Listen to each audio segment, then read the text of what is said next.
जी TV के serial जाने अनजाने हम मिले में भाई इन दिनों राघव रीत का बेहद ध्यान रख रहे हैं।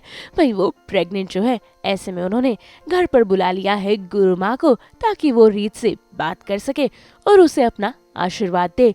और इन दिनों जो रीत के दिमाग में शालिनी को लेकर कंफ्यूजन है, उसे भी फुल स्टॉप लगा दे। अब मैं ऑफिस नहीं जाऊंगी, बल्कि उनके स्वागत की सारी तैयारी खुद करूंगी। क्या? ऑफिस क्यों नहीं जाओ? ऑफिस जाओ, अपना काम खत्म करो, वापस घर आओ, आराम करो। उसके अलावा घर का कोई काम नहीं करना। वो सब पूरी भाभी अपनी तरफ से। कितनी अच्छी बात है ना, ऐसे मुसीबत के वक्त गुरुमा का यहाँ आना, हम उनके आशीर्वाद की वैसे भी बहुत जरूरी है।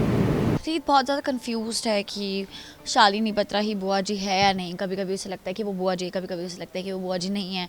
और वो अपने सारे थॉट्स राघव से शेयर करती है और राघव भी पागल हो गए हैं कि मतलब तुम पागल हो रही रीत, इतने नेगेटिव थॉट्स क्यों आ रहे हैं तुम्हारे दिमाग में, क्यों तुम बार बार यही चीज़ें सोचती रहती हो, इन्हीं चीज़ों के बारे में, इन्हीं चीज़ों पे अपनी एनर्जी वेस्ट करती हो। तो उसका बेसिकली ये कहना है कि अच्छा सोचो, पॉजिटिव सोचो, अच्छी एनर्जीज एक्सेप्ट करो, क्योंकि तुम माँ बनने वाली हो और एक बेबी आने वाला है तुम्हारे थ्रू। तो राघव अपनी जगह गलत नहीं है, बट रीत ही शालिनी बत्रा को घर पे लेके आई थी। अब रीत को ही लगता है कि वो बुआ जी है, कभी उसे लगता है कि नहीं उसका वहम है। तो बहुत ज़्यादा कंफ्यूज्ड है। मतलब अगर कीर्ति हमें चोट नहीं पहुंचाना चाहती तो बुआ जी के अलावा और कौन हो सकता है। She is just trying to know कि क्या सच में वो बुआ जी है। अगर वो बुआ जी है तो सब उस वापस से सबको प्रूफ करना पड़ेगा कि वो बुआ जी है। तो यही मतलब रीत जो हमेशा ठान लेती है कि मैं साबित करके रहूँगी, वो उसी चीज़ में लगी हुई है अभी। जैसे किसी ने रीत को स्विमिंग पूल में धक्का दिया था, अभी राघव का कहना है कि हो सकता है तुम्हें चक्कर आ गए हो क्योंकि तुम एकदम किनार पे खड़ी थी, एकदम एज पे खड़ी थी। या तो फिर हो सकता है कि वो कीर्ति हो, लेकिन जब हमें पता चलता है कि कीर्ति को राघव ने लॉक किया था और वो लॉक ही थी, तो कौन हो सकता है। तो फिर रीत को यही लगता है कि बुआ जी के अलावा और किसे फ़ायदा है बच्चे को मार के, तो इसलिए उसे लगता है कि बुआ जी है। बट देन बाद में कीर्ति जब बुआ जी पे बंदूक चलाती है तो वो अपने मुंह से कुछ भी नहीं बताती कि वो बुआ है या नहीं। तो तब रीत को लगता है कि शायद वो शालिनी बत्रा ही है और रीत गलत है।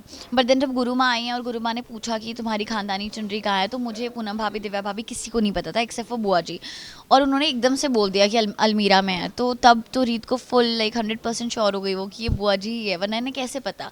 फिर उसके बाद फूफा जी बहाने बना रहे थे कि वो मैंने अलमीरा खुली छोड़ दी है। तो रीत को ये छोटी छोटी चीज़ें जो वो कनेक्ट कर रही हैं, जिसकी वजह से उसे लगता है, जो पहले से उसकी बेसिकली उसकी गट फीलिंग है, जो ये मानने को तैयार ही नहीं है कि ये बुआ जी नहीं और शालिनी बत्रा है। उसने बहुत कोशिश करी एक्सेप्ट करने की, बट फिर भी उसके दिल में ऐसा कुछ तो है जो उसे ये बात एक्सेप्ट नहीं करने दे रहा कि ये बुआ जी नहीं हो सकती। तो she is and like after her, जब से वो आई हैं। एक बार फिर आप सभी खूबसूरत महिलाओं को हैप्पी वुमेन्स डे।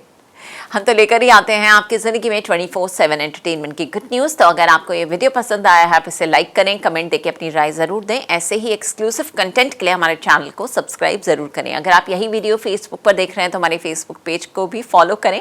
नाम तो आप सब जानते ही हैं, सास, बहू और बेटियाँ।